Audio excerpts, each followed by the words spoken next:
মাত্র কয়েক বছর আগেও ইংলিশ ফুটবলের সবচেয়ে উজ্জ্বল সম্ভাবনাগুলোর একটি ছিলেন ডেলে আলি। টটেনহামের হয়ে দুর্দান্ত পারফর্ম করে নিয়মিত মুখ হয়ে উঠেছিলেন ইংল্যান্ড জাতীয় দলে। তাকে বলা হতো ইংলিশ ফুটবলের নেক্সট বিগ থিং। কিন্তু একের পর এক ছন্দপতন, মাঠের বাইরের বিতর্কিত জীবনযাপন আর অতীতের মানসিক ট্রমা তাকে টেনে নামিয়ে এনেছে অন্ধকারে।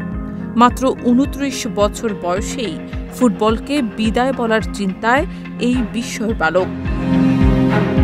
ইতালিয়ান সংবাদ মাধ্যম লা গেজেত্তা দেল্লা স্পোর্ট জানিয়েছে, কোমোর মূল দল থেকে বাদ পড়ার পর ডেলে আলির ভবিষ্যৎ এখন বড় অনিশ্চয়তায়। কোমোর কোচ স্কেস ফ্যাব্রেগাসের পরিকল্পনায় তার জায়গা না থাকায় তাকে স্কোয়াড থেকেই সরিয়ে দেওয়া হয়েছে। বর্তমানে তিনি মূল দলের সঙ্গেও অনুশীলন করতে পারছেন না। তাকে আলাদাভাবে ট্রেনিং করতে বলা হয়েছে। ২০২৪ সালের গ্রীষ্মে এভারটন ছেড়ে ফ্রি ট্রান্সফারে কোমোতে যোগ দেন আলি। ১৮ মাসের চুক্তিতে দলটিতে এলেও শুরুটা মোটেই প্রত্যাশামতো হয়নি। কোমোর হয়ে তিনি এখন পর্যন্ত মাঠে নেমেছেন মাত্র একবার, সেটিও গত মার্চে।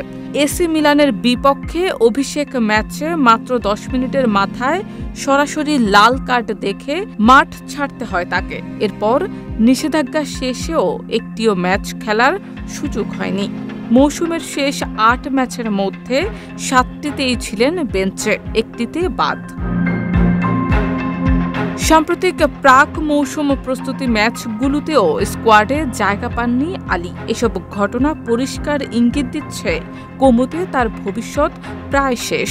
আগামী ২৪ আগস্ট লাতসিওর বিপক্ষে সিরি আর নতুন মৌসুম শুরু করবে কোমো। কিন্তু ডেলে আলির মাঠে নামার সম্ভাবনা ন্যূনতম বলেই ধরা হচ্ছে। নতুন কোনো ক্লাব না পেলে হয়তো সাইডলাইনে বসেই সময় কাটাতে হবে তাকে। মিল্টন কেনেস ডনস একাডেমি থেকে উঠে আসা ডেলে আলি ২০১৫ সালে টটেনহামে যোগ দিয়েই আলোড়ন তোলেন। প্রথম মৌসুমেই প্রিমিয়ার লিগে করেন ১০ গোল ও ১০ অ্যাসিস্ট।